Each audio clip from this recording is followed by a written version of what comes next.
ya. Ada Oke. 3 orang lagi belum gabung dengan kita.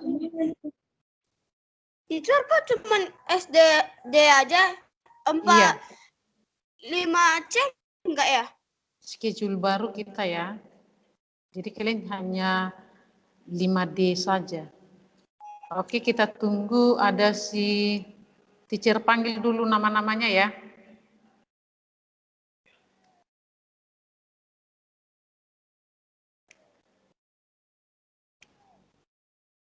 Masih berdua ya. Kemana yang lain?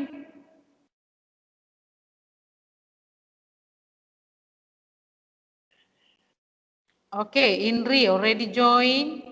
Weren also already join.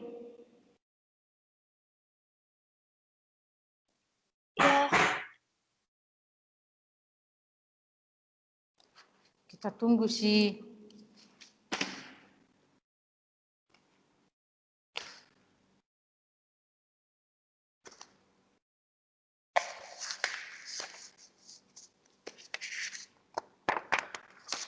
Oke, Cheris Javiata Nacet join ya. Hazel Olivia, Javier, kemudian si The Nicole. Where is The Nicole? Dia selalu join nggak? Dia apa? Di pelajaran yang lain? Enggak. Join ya? Enggak. Enggak. Join. Dia enggak Join ya. jawab. Kalau si Cheris? Cheris join teacher. Oke. Oke, kita doa dulu yuk. Kita daripada kita nunggu lama, kita doa dulu. Teacher yang pimpin dalam doa ya. Semua posisi berdoa, mari kita bersatu dalam doa. Kami bersyukur Tuhan buat pagi ini Tuhan masih menolong dan memberkati kami. Kiranya Tuhan selalu memimpin kami dalam proses belajar hari ini Tuhan di kelas 5D. Tuhan tolonglah anak-anak-Mu. Roh Kudus pimpinlah setiap kami untuk kami boleh mengerti tentang kebenaran firman Tuhan. Terima kasih Tuhan. Di dalam nama Tuhan Yesus kami berdoa. Amin. Oke, hari ini topik pelajaran kita yaitu tentang pengertian pertobatan ya. Pengertian bertobat. Nah, kalau dikatakan bertobat itu berarti dia mengalami namanya perubahan. Ada perubahan ya. Perubahan dari bentuk mana? Dari bentuk yang jahat menjadi baik. Nah, kalau perubahan dari yang baik ke yang jahat itu bukan bertobat namanya. Itu namanya memberontak, ya kan?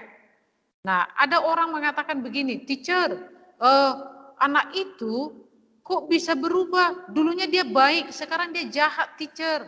Tapi ingat, itu bukan bertobat namanya, itu namanya memberontak. Nah, bertobat, tadi teacher katakan, adalah perubahan sikap kita dari yang buruk menjadi lebih baik. Nah, kita mau lihat di dalam textbooknya yuk. Coba lihat textbook kamu.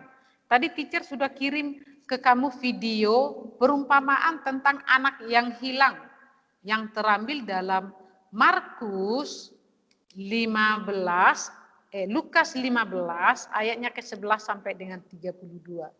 Coba lihat textbook kamu halaman 14 sampai dengan 15. Teacher akan membuat penjelasan supaya kamu mengerti apa sih bertobat itu, kan itu. Pengertian pertobatan pertama kali yaitu dalam kekristenan. Tadi page berapa? 14 until 15. 14 until 15, oke? Nah, dijelaskan di situ bertobat artinya perubahan pikiran yang disertai dengan penyesalan. Ada penyesalan di dalam pertobatan dan perubahan perilaku. Kalau dikatakan perilaku, yaitu perbuatan kita sehari-hari itu adalah perilaku. Nah, yang dikatakan tadi dalam pertobatan ada dikatakan penyesalan, ada menyesal. Pernah nggak menyesal melakukan sesuatu yang salah kemudian beberapa menit atau jam ke depan dia menyesal? Pernah ya? Indri pernah? Pernah. Oke, very good ya. Kita pernah alami itu.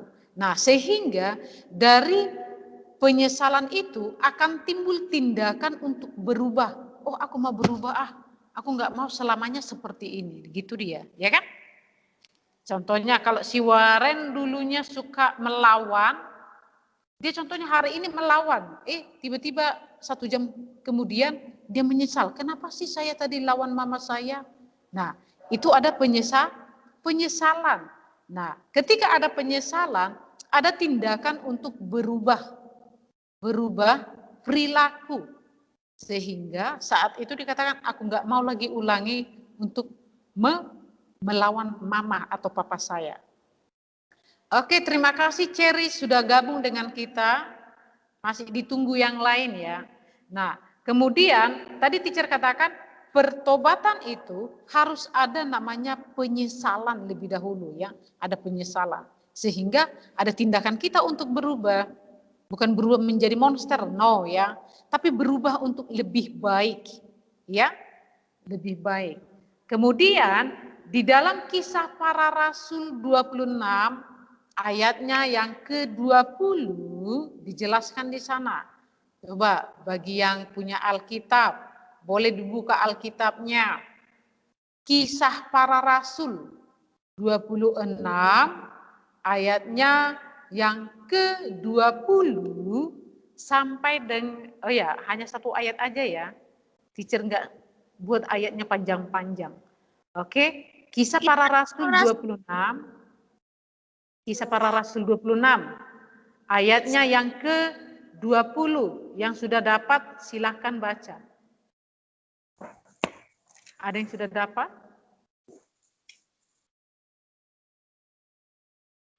Thank you. Oke, ayatnya yang ke-20. Apa dijelaskan di sana? 20. Nah, Kisah Para Rasul 26, ayatnya yang ke-20. Teacher. Saya. Oke, Indri baca. Tetapi mulanya aku memberitakan kepada orang-orang Yahudi di Damsyik, di Yerusalem dan di seluruh tanah Yudea dan juga kepada bangsa-bangsa lain bahwa mereka harus bertobat dan berbalik kepada Allah serta melakukan pekerjaan yang sesuai dengan pertobatan itu. Yes, dikatakan di situ bertobat artinya berbalik kepada Allah. Nah, berbalik kepada Allah. Berarti dulunya itu apa itu? Kalau dia tidak berbalik kepada Allah ya. Jadi dikatakan bertobat adalah sikap atau perbuatan yang berbalik dari dosa kepada kebenaran Allah. Dia meninggalkan dosa. Dia kembali kepada Allah. Bukan kembali itu the end, tidak. Tapi kembali kepada kebenaran Allah. Dan dikatakan di situ ada tindakan untuk melakukan perbuatan-perbuatan sesuai dengan pertobatan itu sendiri. Pertobatannya apa tadi? Dari hal yang jahat menjadi lebih baik untuk seterusnya. Oke, itu pengertian dari pertobatan ya. Jadi secara umum bertobat artinya meninggalkan perbuatan yang jahat menuju kepada perbuatan yang lebih baik sesuai dengan kebenaran Allah. Nah, itu tentang pertobatan. Nah, mengapa kita bertobat? Nah, ini dia. Kok harus bertobat sih kita, teacher? Kenapa kita harus bertobat? Nah, tujuan utama kita bertobat yang pertama sekali Allah memberi anugerah keselamatan bagi setiap orang yang mau kembali kepada Dia. Jadi Allah itu kasih pilihan kepada Tuhan itu kasih tawaran kepada setiap manusia. Tawarannya apa? Nah, ini jalan keselamatan loh katanya. Nah, manusia diberi hak bebas pilih. Apakah kita pilih tawaran yang Tuhan kasih atau tawaran dunia? Ketika kita ambil pilih tawaran Tuhan, maka dikatakan anugerah keselamatan itu menjadi milik kita. Itu disebut dengan tujuan kita bertobat. Tujuan kedua pertobatan adalah karena kerajaan Allah sudah dekat. Tahu ya? Kerajaan Allah sudah dekat. Sedekat apa, teacher? Kan itu ya. Ada pepatah dalam bahasa Indonesia seperti ini. Coba dengarkan pepatahnya begini. Beribadalah engkau hari ini seolah-olah engkau besok mati. Ngeri ya. Beribadalah engkau hari ini seolah-olah besok kamu akan mati. Artinya itu apa? Siapa yang bisa jelasin? Tak tahu. Nah, artinya lakukan perbuatan yang baik hari ini seolah-olah besok kamu nggak ada kesempatan lagi untuk melakukan hal yang baik. Dalam arti kita sudah di end, ya. Nah, itu adalah sebuah pepatah dalam bahasa Indonesia dan itu bisa dibuat juga di dalam hal kerohanian, ya. Nah, dikatakan tadi sebab kerajaan Allah telah dekat. Itu tujuan yang kedua. Tujuan pertobatan yang kedua. Tujuan pertobatan yang ketiga adalah supaya manusia memperoleh pengampunan akan dosa. Nah, bagi siapa yang tidak bertobat, maka dosanya akan numpuk. Mau numpuk dosanya? Tidak ya. Tapi kita pengen mengurangi dosa kita, menghapus. Caranya bagaimana, teacher? Bertobat. Ada perubahan. Tapi kalau kita terus lakukan kejahatan itu dan terus itu kita ulangi, maka dosa itu akan menumpuk. Bukan satu dosanya, tapi numpuk dia. Andaikan seperti gunung ya, sedikit demi sedikit lama-lama jadi bukit. Jangan buat seperti itu, ya kan? Nah, itu pepatah dalam hal yang untuk berhemat sebenarnya, tapi jangan berhemat dosa ya. Ya kan? Atau jangan jadi Kristen tomat. Tahu Kristen tomat? Hari ini tobat, besok kumat. Iya kan? Jangan jadi Kristen tomat. Hari ini tobat, besoknya kumat lagi. Nah, dan jangan seperti itu. Nah, kemudian tujuan yang terakhir kita harus bertobat adalah supaya memperoleh hidup yang kekal. Satu-satunya cara kita memperoleh hidup yang kekal adalah bertobat. Nah, mungkin Indri katakan, teacher, aku kan sudah percaya Tuhan Yesus, kan saya pasti memperoleh hidup yang kekal dong, kan gitu ya. Tapi kepercayaan tidak dibarengi dengan pertobatan, itu dikatakan Tuhan itu sia-sia. Ingat, percaya itu artinya kehidupan secara keseluruhan itu melakukan kebenarannya dari Allah. Itu dinamakan percaya.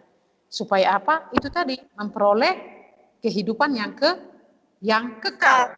Nah, coba kita lihat dulu, kamu punya film tadi kan? Ada film yang sudah teacher kirim di Google Classroom. Secara singkat, teacher secara singkat teacher jelaskan dari perumpamaan di mana Yesus mengajar murid-muridnya. Di situ dikatakan perumpamaan tentang anak yang hilang. Ini mengumpamakan kepada pertobatan ya. Di mana ada dua anak yang sulung dan anak yang bungsu. Jadi anak yang bungsu ini meminta hak warisannya. Dia cepat-cepat minta hak warisan. Untuk apa? Ada tujuan dia untuk apa? Bukan hal kebaikan. Dia ingin pergi bersenang-senang, berfoya-foya. Nah, singkat ceritanya, ketika dia sudah mengalami namanya kehabisan harta, dan dia mengalami namanya penderitaan. Dia menderita kelaparan, sehingga saat itu dia menyesal. Dikatakan dia menyesal karena dia mengingat kembali kebaikan ayahnya. Wah, ayah saya saja memiliki ratusan pembantu, tapi tidak pernah kelaparan katanya. Makanan selalu kelimpahan buat mereka. Aku mau kembali kepada bapakku, aku mau minta maaf sama dia. Jadi yang pertama tadi, ada penyesalan anak yang bungsu tadi. Setelah ada penyesalan dia, ada tindakan dia untuk kembali kepada bapaknya. Untuk apa?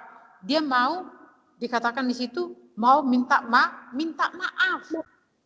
Dia mau minta maaf. Sampai-sampai dicatat di situ, enggak apa-apa aku dijadikan pembantu aja di sini, asalkan aku enggak jauh dari bapakku, katanya. Dalam arti anak itu sudah menyesal dan bertindak untuk hidup lebih baik lagi. Nah itu dia. Nah bapak dari anak yang terhilang itu melambangkan Allah kita yang setia. Nah kalau kamu lihat nanti filmnya itu, ayahnya itu terima dia kembali, enggak usir dia, tapi dia diterima. Itu adalah melambangkan Allah kita yang maha pengasih. Ya sayang, Indri? Tapi kenapa ada yang film itu ada anak-anak yang marahin ayahnya pas bagian terakhir? Ya, itu anak sulung ya. Anak sulungnya kan? Dia enggak terima. Artinya dia mengalami namanya iri hati. Kenapa papa? Anakmu yang bungsu itu sudah habisin semuanya. Kenapa engkau terima dia? Sedangkan aku di sini sudah bertahun-tahun bekerja untuk Bapak. Tapi Bapak tidak membuat sesuatu yang wow dengan saya, katanya. Itu adalah tindakan iri hati ya. Jadi yang kita ambil di situ itu tidak baik, ya kan? Baik enggak seperti itu? Seharusnya dia senang, sebab apa? Adiknya sudah kembali, seharusnya dia senang ya. Nah, sama halnya dengan kita, ketika kita sudah diampuni, mungkin ada banyak orang di sekitar kita tidak suka dengan kita, tapi ingat, Tuhan menyayangi kita, Tuhan mengampuni kita, itu aja ingat. Oke? Nah, itu tadi perumpamaan tentang anak yang hilang. Nah, yang terakhir penjelasan teacher, yang berperan penting dalam pertobatan manusia itu satu-satunya adalah Roh Kudus. Bukan pendeta, bukan teacher Wati, bukan guru sekolah minggumu, bukan. Walaupun contohnya teacher jelaskan seperti ini ke kamu kalau tidak ada tindakan dari diri kamu, tidak ada Roh Kudus untuk membuat kamu melembutkan hati kamu, ya asal numpang lewat aja apa yang teacher jelaskan, kan itu ya. Nah, caranya gimana teacher supaya Roh Kudus bekerja atas kita? Minta kepada Tuhan supaya Roh Kudus buat kamu itu menjadi berubah, melembutkan hatimu untuk hidup dalam perubahan, dalam pertobatan. Satu-satunya cara kita meminta kepada Roh Kudus. Supaya apa? Roh Kudus itulah yang akan memimpin kita ke dalam hal yang benar, hal yang diinginkan oleh Tuhan. Nah, ini penjelasan teacher untuk materi kita dalam pertobatan. Teacher akan kasih kamu kesempatan untuk melihat video dari anak yang hilang. Nanti kamu ceritakan kembali melalui video kamu, ceritakan lewat video kamu dari film yang teacher kirim tadi. Oke, catatan teacher kirim di Google Classroom. Nanti boleh kamu print juga, boleh kamu print kemudian tempel di buku nomor 7. Kalau tidak ada printer, tulis tangan, nggak apa-apa. Oke? Nah, ini menjadi topik kita hari ini. Tuhan Yesus memberkatimu. Goodbye.